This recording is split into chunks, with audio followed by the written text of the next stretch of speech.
Hello, আসসালামু আলাইকুম। এখন আছি ফরিদপুরের জোড়া ব্রিজ। জোড়া ব্রিজ করলাম কুমার নদীর উপরে। আর দেখেন এই জোড়া ব্রিজের উপরে কিসের জন্য বলেন তো? দুই সাইডে দুইটা ব্রিজ, এই জন্য জোড়া ব্রিজ। আর দুই পাশে মানে যেতে তাকাবেন সেদিকে নদী দেখা যাবে। এই পাশে নদীতে তাকালে অনেক সুন্দর গাছগাছালি দুই পাশে ভরপুর। আর এই সাইডে আপনারা এই সাইডে আপনারা তাকালে দেখতে পারবেন অনেক সুন্দর আর একটা ব্রিজ, যেটা বলে লোহার ব্রিজ। এই লোহার ব্রিজে করলাম অনেক আগে বাজার ঘাট হয়তো মানুষ হাঁটা চলার জন্য অনেক সমস্যা হতো। ইদারিন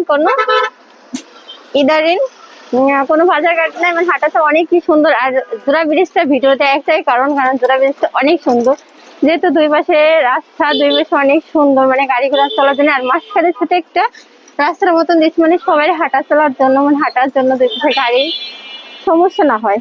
আর কে কে জোড়া ব্রিজে এসে আড্ডা দিচ্ছেন বা গল্প করছেন অবশ্যই কমেন্ট করে জানাবেন।